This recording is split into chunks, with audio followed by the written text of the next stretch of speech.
She's a best-selling author, a literary agent, and a publisher who has curated thousands of query letters and projects. As experienced editors, Deborah Herman and her team of professionals have seen every possible mistake a fiction writer can make.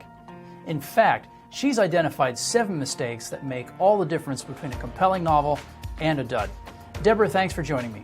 Thank you so much. I'm really happy to be doing this. I think it's very helpful for writers, and let's talk about writing and these mistakes. All right, well, first question, Deborah. Fiction writers hear all the time they should be descriptive in their writing.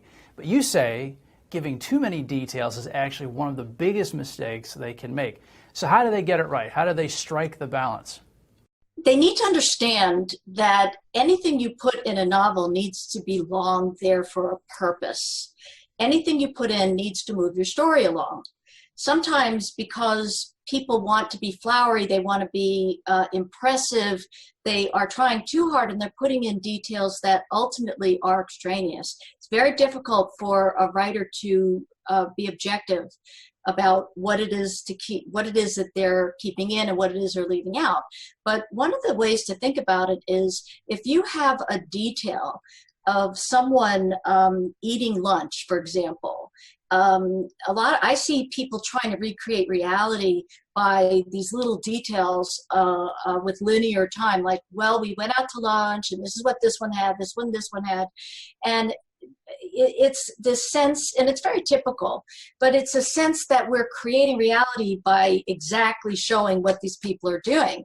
But think of it this way. If you're showing somebody eating a hamburger, you want that detail to perhaps reflect on who that person is or who that character is. If they're eating a hamburger, they live in California, they only eat hamburgers with lots of, unhealthy things, they don't eat vegetables, that's kind of a juxtaposition that can become a detail that builds out your character. But if it's just that these people go to a restaurant and eat a burger and then it has nothing to do with the action or the scene or the character, it's an extraneous detail.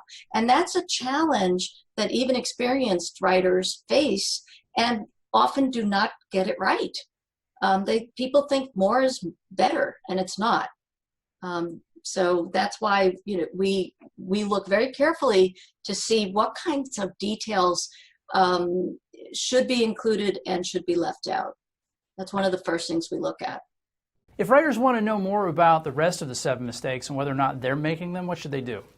To know more about them and our program for how we can help people improve their work, to know whether their work is good enough, and to find some of these very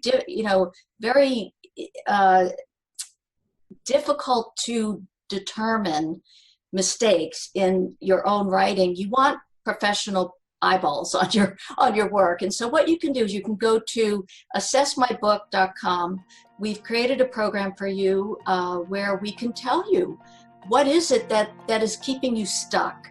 What is it that's making your book less compelling than someone else's novel? And it's as simple as that. Deborah, thank you so much for joining us.